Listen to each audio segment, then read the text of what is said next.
Podríamos pensar que entrenar un modelo de inteligencia artificial de audio o texto no es sencillo, y peor si tiene que operar en cientos de idiomas distintos. Pero a veces el complicar las cosas facilita los resultados. En este vídeo te voy a platicar de cómo Meta entrenó Sonar, un modelo multilingüe usando una representación unificada auxiliada por una arquitectura de modelos estudiantes. Yo soy Santiago y mi misión es facilitar el acceso a la tecnología en español.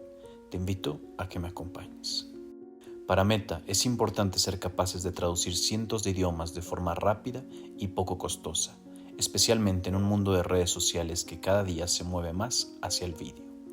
Durante el entrenamiento, Meta rompió paradigmas de cómo se realiza la traducción y transcripción, creando además un poderoso modelo de comprensión del lenguaje ideal para sus experimentos de razonamiento artificial.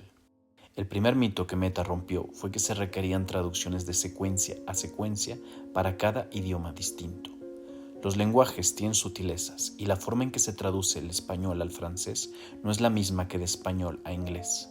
Existen diferencias culturales que deben ser consideradas, y un proceso de traducción centralizado en donde la generación de texto inicia a partir de una misma representación numérica no será tan preciso como uno que puede incorporar tanto contexto como sea necesario, especialmente si consideramos que el de Meta solo traduce oración por oración. Pero Meta tenía una ventaja, porque en Facebook o Instagram la calidad de la traducción no es tan importante como la velocidad, y con la cantidad de datos que generan es posible mitigar o incluso superar las deficiencias impuestas por la arquitectura centralizada llamada cuello de botella.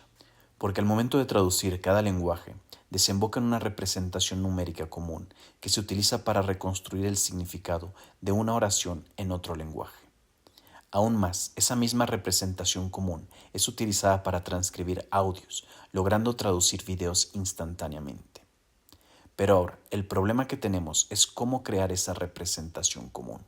Si eres conocedor sobre inteligencia artificial, ya sabrás sobre el método de preentrenamiento, bajo el cual se entrenaron las primeras versiones de ChatGPT.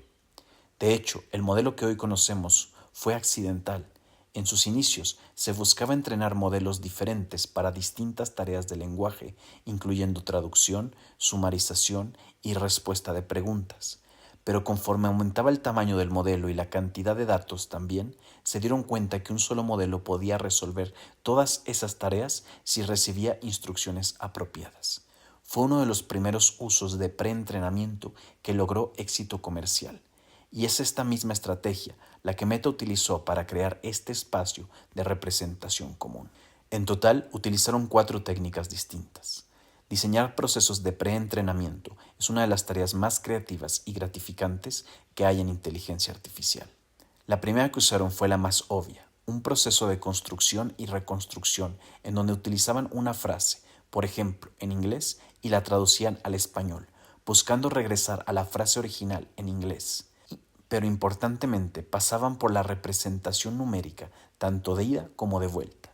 La segunda tarea era también de reconstrucción, pero dentro del mismo lenguaje, enfocado principalmente al proceso decodificador, porque pasar de texto a números es sencillo, pasar de números a palabras es difícil.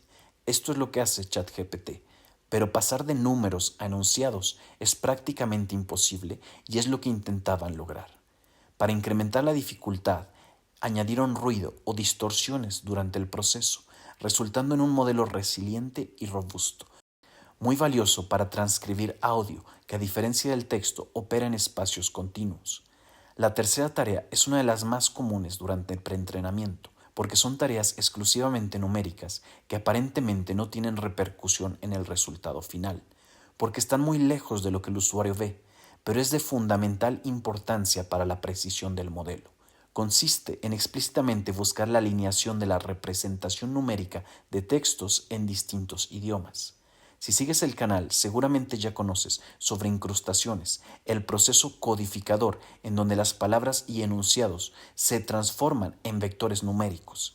La intención aquí es que una frase en español, por ejemplo, el perro duerme en el jardín, se represente numéricamente a la misma frase escrita en inglés. Al minimizar la distancia entre ambos vectores, gradualmente alineamos los distintos idiomas en un espacio numérico común. hay implicaciones filosóficas profundas sobre la significancia de este espacio de representación común. Un breve ejemplo. Analizando numéricamente la frecuencia de palabras y conceptos en distintos idiomas, identificaremos diferencias culturales. Por ejemplo, lenguajes de esquimales que utilizan 20 palabras distintas para nieve o lenguajes de tribus africanas que tienen el mismo número de palabras para distintos tonos de verde. Pero podemos llevar aún más lejos la comparación, porque utilizando semejanzas numéricas durante la comunicación fonética, hemos sido capaces de descifrar el lenguaje de los animales, particularmente el de las ballenas. Házmelo saber en los comentarios si te gustaría un video sobre este fascinante tema. Estas tres actividades de preentrenamiento tienen algo en común. Son capaces de utilizar una técnica llamada aprendizaje supervisado autónomo, que resulta muy valioso para incrementar el número de datos. De esa forma, en lugar de utilizar traducciones hechas por humanos, la misma computadora es capaz de generar sus propios ejemplos para ir aprendiendo. Esto es una de las razones por las que se tenía tanta confianza en el preentrenamiento, incluso antes de ChatGPT.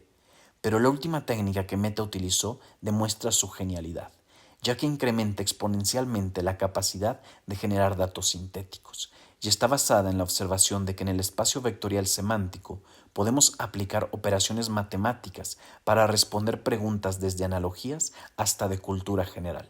Te recomiendo que veas el live relacionado a este vídeo para saber más. Lo que hicieron en Meta es introducir desplazamientos aleatorios a través de idiomas durante el proceso de reconstrucción, de tal forma que si medimos el desplazamiento entre palabras perro y gato en inglés, buscaremos durante la reconstrucción en español un desplazamiento similar. Esto lleva la alineación entre idiomas a otro nivel, porque ya no solo opera a través de oraciones, opera a nivel conceptos, manteniendo una geometría consistente a través de los distintos idiomas, logrando escalar poderosamente la precisión a enunciados no incluidos en el entrenamiento. Ahora que ya tenemos este espacio numérico común bidireccional para representar y traducir distintos idiomas, solo nos queda reutilizarlo para lograr la transcripción.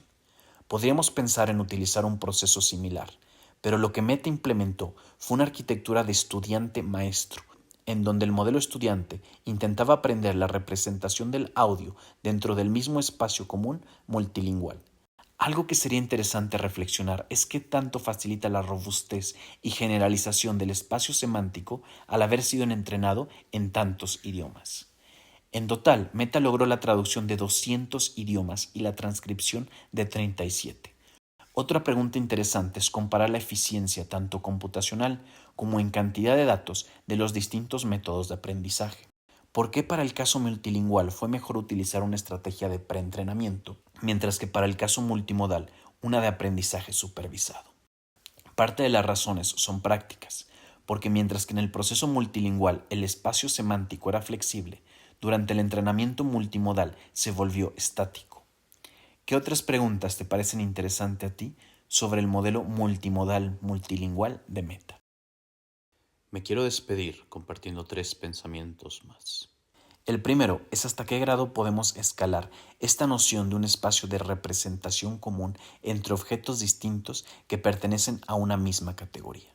Por ejemplo, en el caso de ventas, si tenemos clientes en distintas industrias, podemos crear un modelo codificador bidireccional que permita traducir mensajes adaptados a los distintos casos de uso.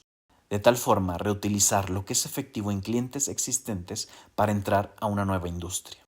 La segunda idea tiene que ver sobre los beneficios de modificar la representación de información para solucionar distintos tipos de problemas, en particular para problemas predictivos.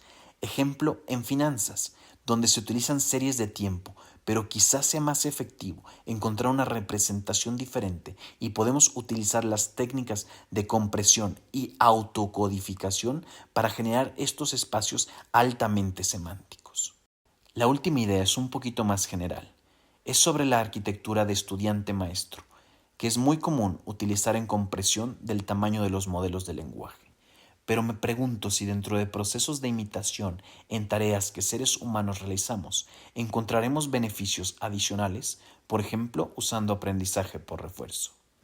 Te invito a que me compartas las ideas que tienes sobre cómo aplicarías estos conocimientos que Meta nos compartió.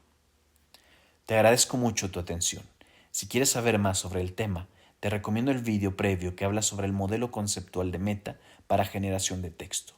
Y si quieres un tema más avanzado, te recomiendo el aprendizaje multivista, que generaliza lo que vimos dentro de dos paradigmas de entrenamiento distintos. El primero, maximizando la información mutua entre dos vistas distintas, y el segundo, encontrando una representación que permita la reconstrucción de ambos espacios, minimizando la pérdida de información y también el tamaño del nuevo espacio. Gracias por tu atención, yo soy Santiago y nos vemos pronto.